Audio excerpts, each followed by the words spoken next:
Hello दोस्तों, आपके अपने YouTube channel update TET C TET में आप सभी का स्वागत है। दोस्तों, आज हम देखने वाले हैं डीएलएड थर्ड सेमेस्टर तृतीय थर्ड सेमेस्टर समावेशी शिक्षा। और दोस्तों 2020 का जो पेपर हुआ था दोस्तों, उसका हम सॉल्यूशन आज देखने वाले हैं। दोस्तों, समावेशी शिक्षा में किस प्रकार के जो प्रश्न आए थे आपकी वस्तुनिष्ठ एवं जो है तिलक उत्तर प्रश्न, इन सब प्रश्नों को हम इसमें देखेंगे। दोस्तों, एक एक प्रश्न देखिए इसमें कैसे प्रश्न आए थे, इसको अच्छे से समझते रहिएगा। जैसे दोस्तों देखिए यहाँ पे पहला प्रश्न है कि संयुक्त राष्ट्र ने निःशक्त जन अधिकार की घोषणा कब की थी। तो दोस्तों इसको आपको ध्यान रखना है।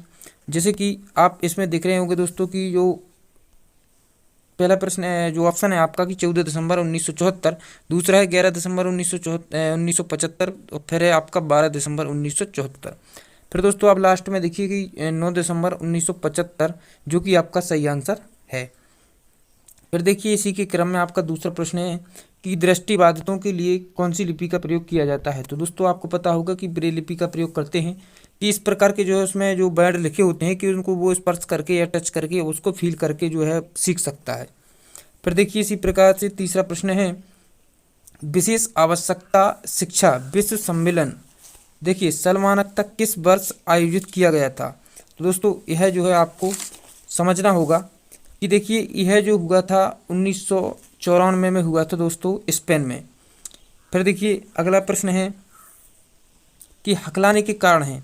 अब देखिए हकलाना क्या है दोस्तों, कि हकलाना यानी कि वातावरण से या फिर वंशानुक्रम। तो देखिए बच्चा है जैसे, तो वह बाहरी किसी कारणवश जैसे कि कोई एक्सीडेंट या कुछ किसी भी कारण से वह हकला सकता है, या उसके जो है वाणी में हकलाने का स्वर आ सकता है, या फिर जो है जन्म से ही वह हो सकता है। तो इसमें दोस्तों आपके दोनों ऑप्शन सही हो जाएंगे। फिर देखिए अगला प्रश्न है कि भारत सरकार द्वारा मानसिक स्वास्थ्य अधिनियम कब लागू किया गया। तो दोस्तों इसको देखिए आप, मानसिक स्वास्थ्य अधिनियम कब लागू किया गया। दोस्तों इसमें पहला ऑप्शन है आपका 1986 या 1987, 1989 या 1988। तो दोस्तों फाइनली आपका आंसर हो जाएगा 1987 यानी कि 1987 आपका सही आंसर हो जाएगा। अगला प्रश्न है कि टेलर फ्रेम का प्रयोग किया जाता है। तो दोस्तों टेलर फ्रेम का प्रयोग किस लिए किया जाता है।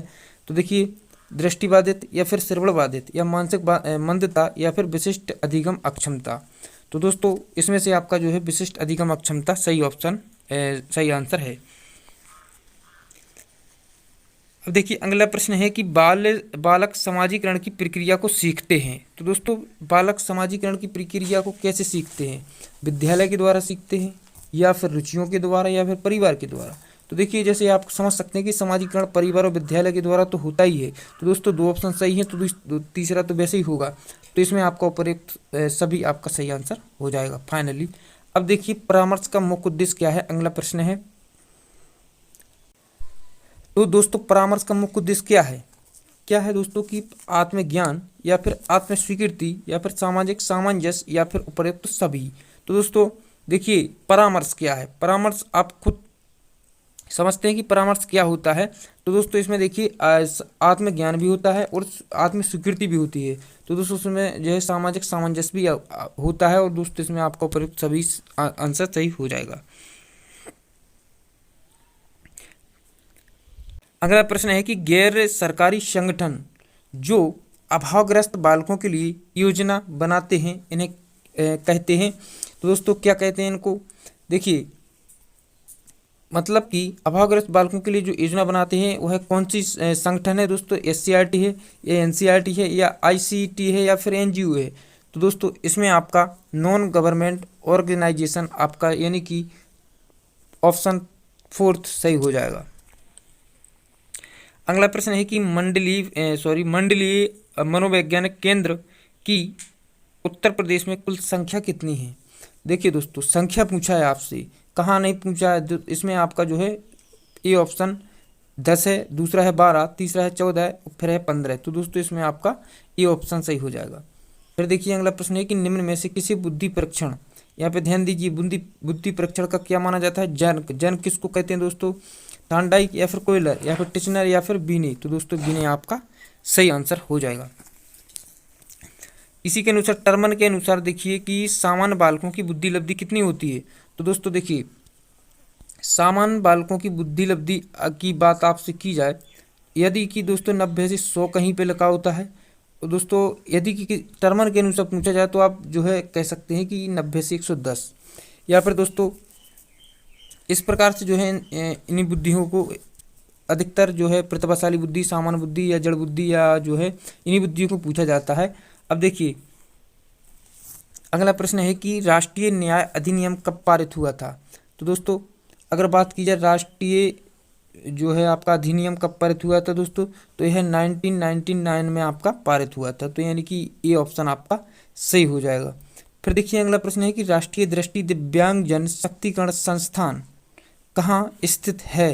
तो दोस्तों देहरादून या फिर सिकंदराबाद या फिर मुंबई या फिर नई दिल्ली। तो दोस्तों इसमें आपका ये ऑप्शन है यानी देहरादून सही हो जाएगा। फिर देखिए अगला प्रश्न है कि व्हाइट कैन डे कब मनाया जाता है। तो दोस्तों व्हाइट कैन डे कब मनाया जाता है, यह आपका जो है 15 अक्टूबर को मनाया जाता है। 15 अक्टूबर आपका सही आंसर हो जाएगा। इस प्रकार से दोस्तों हमने देखे कि आपके जो वस्तुनिष्ठ प्रश्न थे 15 उसको देख लिया है। अब देखिए यहाँ पे आपके ऐसे प्रश्न थे, देखिए अति लघु उत्तरीय में दोस्तों कैसे प्रश्न आते हैं। अति लघु उत्तरीय प्रश्न में ऐसे प्रश्न आते हैं कि आपसे पूछा जाता है कि बुद्धि के जनक किन को माना जाता है। तो दोस्तों आप लिख सकते हैं यहाँ पे बीने को। और फिर दोस्तों पूछा जाता है कि आपका जो बुद्धि लब्धि का सूत्र होता है वह कैसा होता है। तो दोस्तों आप उसको भी लिख सकते हैं। परंतु दोस्तों इस पेपर में जो सब प्रश्न इस प्रकार के आए थे, जैसे कि दोस्तों जो है आपका टेट या सी टेट वगैरह में जो है आपके प्रश्न आते हैं।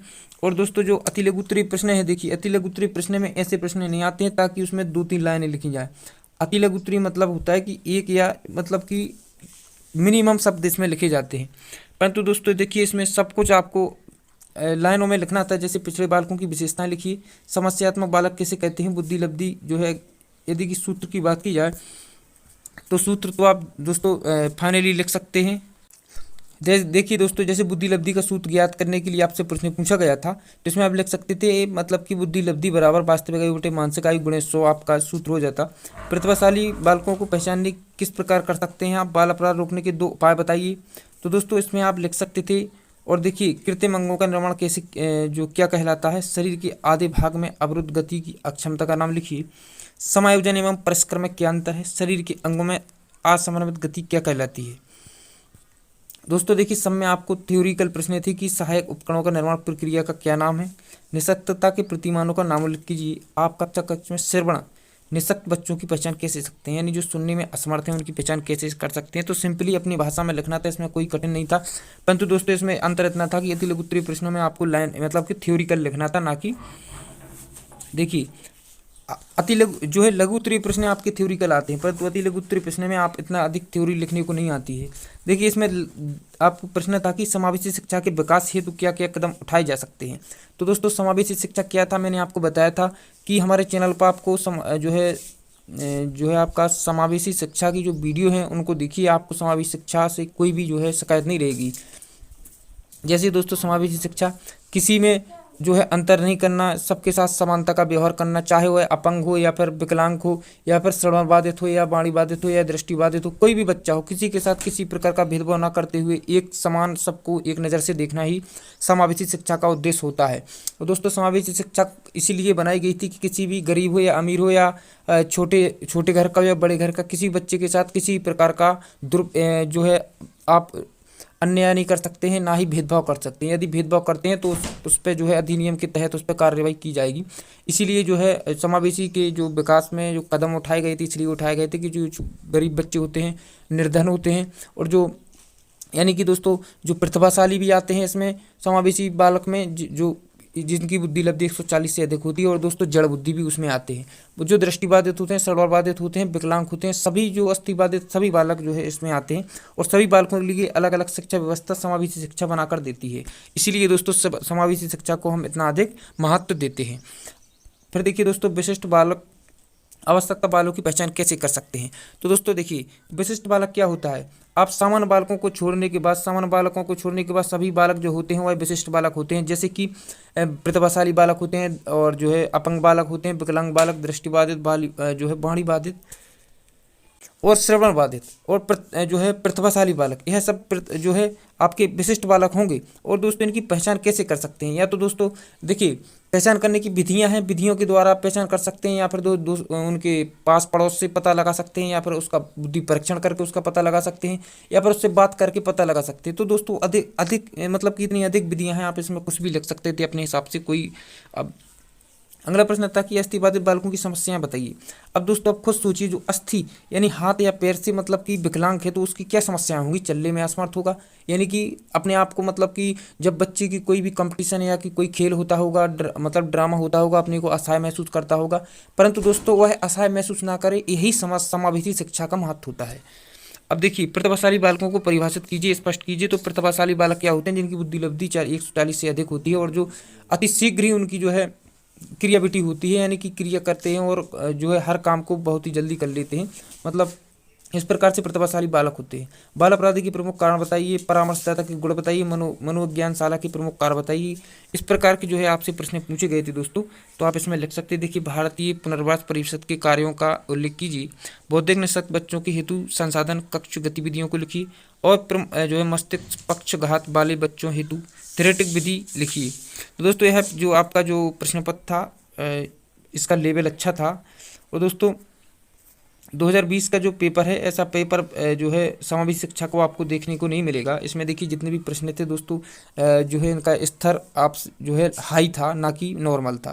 तो दोस्तों मैंने इसको डिस्कस किया, अच्छा लगा हो तो लाइक जरूर करिएगा, और लाइक करने के बाद शेयर करें, और शेयर करने के बाद दोस्तों कैसा लगा वीडियो है बताएं। दोस्तों यदि आप समावेशी शिक्षा की वीडियो देखना चाहते हैं तो हमारे चैनल पर जाइए, और या फिर वीडियो के डिस्क्रिप्शन में उसकी लिंक मिल जाएगी, तो वहाँ जाकर आप सभी वीडियो को देख सकते हैं। दोस्तों मिलते हैं अगले वीडियो में, जब तक के लिए धन्यवाद, आपका समय शुभ हो।